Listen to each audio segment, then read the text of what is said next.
Smart ఫోన్లు వచ్చిన తర్వాత సైబర్ క్రైమ్స్ పెరిగిపోతున్నాయి. అమాయకులే కాకుండా చదువుకున్న వాళ్ళని సైతం మోసం చేస్తున్నారు. అందరి కాడికి దండుకుంటున్నారు.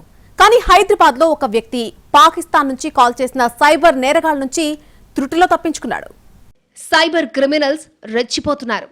ఇన్నాళ్ళు లింకులు పంపించాం, ఓటీపీ చెప్పండి అంటూ నైస్ గా మాట్లాడి డబ్బులు దండుకున్న కేటుగాళ్ళు ఇప్పుడు కాస్త రూటు మార్చారు. ఏకంగా విదేశాల నుంచి మాట్లాడుతున్నామంటూ కాల్స్ చేస్తున్నారు. అలాంటి ఓ వాట్సాప్ కాల్ హైదరాబాద్ సరూర్ నగర్ లో ఉంటున్న శ్రీనివాస్ రెడ్డికి వచ్చింది. శ్రీనివాస్ రెడ్డి కూతురు కెనడాలో ఉంటోంది. దీంతో ఈ విషయం తెలుసుకున్న సైబర్ క్రిమినల్స్ అతన్ని బురిడి కొట్టించి డబ్బులు దోచుకోవాలని ప్రయత్నించారు. ఈ నేపథ్యంలో శ్రీనివాస్ రెడ్డికి వాట్సాప్ కాల్ చేసిన కేటుగాళ్లు తమను తాము కెనడా పోలీసులమని చెప్పుకున్నారు. పక్కనే ట్రాన్స్లేటర్ను కూడా పెట్టుకున్నారు. ఇక తమ స్టోరీ స్టార్ట్ చేశారు. విదేశాల్లో ఉన్న మీ అమ్మాయిని డ్రగ్స్ కేసులో అరెస్ట్ చేశామని చెప్పారు. ఇప్పుడు డబ్బులు ఇవ్వకపోతే మీ అమ్మాయిని టార్చర్ చేసి 3rd డిగ్రీ ప్రయోగిస్తామని బెదిరించారు. కనీసం ఫోన్ కట్ చేసే అవకాశం కూడా ఇవ్వలేదు. 50,000 వెంటనే ఫోన్ పే చేయాలంటూ లింకు పంపించారు.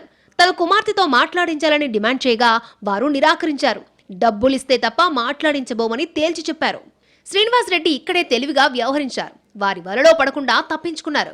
వెంటనే కాల్ కట్ చేసి కెనడాలో ఉన్న తన కూతురుకు ఫోన్ చేశారు. ఆమె బాగానే ఉన్నానని చెప్పడంతో ఊపిరి పీల్చుకున్నారు. వచ్చింది సైబర్ కాల్ అని అర్థం చేసుకున్నారు. స్క్రీన్ పై సిబిఐ విక్రమ్ అనే పేరు కనిపించిందని శ్రీనివాస్ రెడ్డి చెప్పారు. అలాగే వాట్సాప్ డీపీగా తెలంగాణ హోంశాఖ ప్రత్యేక ప్రధాన కార్యదర్శి రవిగుప్తా ఫోటో ఉండడంతో ఆందోళనకు గురైనట్లు తెలిపారు. కెనడా సైబర్ క్రైమ్ విభాగం అధికారులుగా తమను తాము పరిచయం చేసుకున్న సైబర్ నేరగాళ్లు 7 నిమిషాల 49 సెకన్ల పాటు మాట్లాడారు అన్నారు. అయితే ఆ వాట్సాప్ నెంబర్ పాకిస్తాన్కి చెందినదిగా గుర్తించి తెలంగాణ సైబర్ సెక్యూరిటీ బ్యూరోలో ఫిర్యాదు చేశారు శ్రీనివాస్ రెడ్డి.